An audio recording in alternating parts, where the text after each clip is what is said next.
اسرائیل اور حماس کے درمیان ہاسٹیجز کی رہائی اور جنگ بندی کا معاہدہ طے پا گیا ہے۔ ہم اس سیز فائر ڈیل کے بارے میں کیا جانتے ہیں؟ غزہ میں 15 ماہ سے جاری تنازع کے خاتمے کے لیے مذاکرات جس میں اسرائیل اور حماس کے حکام قطر، مصر اور امریکہ کے میڈیٹرز کے ذریعے مذاکرات کر رہے تھے۔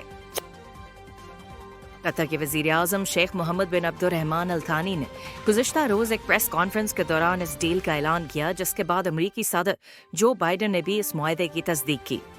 معاہدے کا آغاز اتوار 19 جنوری سے ہوگا اور اس کی مخصوص ٹائمنگ پر تاحال فیصلہ نہیں ہوا ہے۔ معاہدے کا مسودہ 3 مراحل پر مشتمل ہے۔ نیوز ایجنسی روئٹر سے بات کرتے ہوئے ایک فلسطینی آفیشل کے مطابق اس پیس ڈیل کا پہلا مرحلہ 42 دن یا 60 دن تک جاری رہنے والی جنگ بندی ہے۔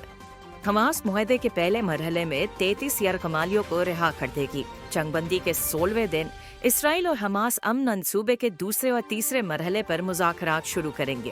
اسرائیل نے اعلان کیا ہے کہ شمالی غزہ سے بے گھر ہونے والے رہائشیوں کو جنوبی علاقے میں ہتھیاروں کی جانچ پڑتال کے بعد واپسی کی اجازت دی جائے گی۔ یاد رہے کہ غزہ کی تقریباً پوری 23 لاکھ آبادی اسرائیلی انخلاء کے احکامات، حملوں اور جنگ کی وجہ سے بے گھر ہو چکی ہے۔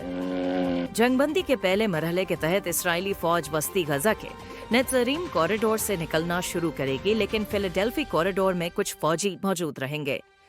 رفح کراسنگ کو ابتدا میں صرف زیر علاج اور زخمی افراد کے لیے کھولا جائے گا۔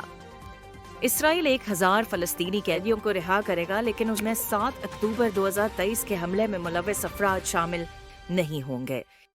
سیز فائر ڈیل کے دوسرے مرحلے میں مزید ہاسٹیجز اور مارے جانے والوں کی لاشوں کو اسرائیل کے حوالے کیا جائے گا۔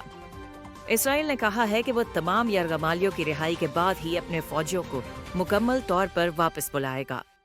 مبینہ طور پر اسرائیل غزہ کے مشرقی اور شمالی اطراف میں 800 میٹر چوڑے بفر زون برقرار رکھے گا، جو اسرائیل کی سرحد کے ساتھ ہے، اور غزہ پر سیکیورٹی کنٹرول برقرار رکھے گا۔ تاہم حماس یا فلسطینی اتھارٹی کو کنٹرول دینے سے انکار کیا گیا ہے۔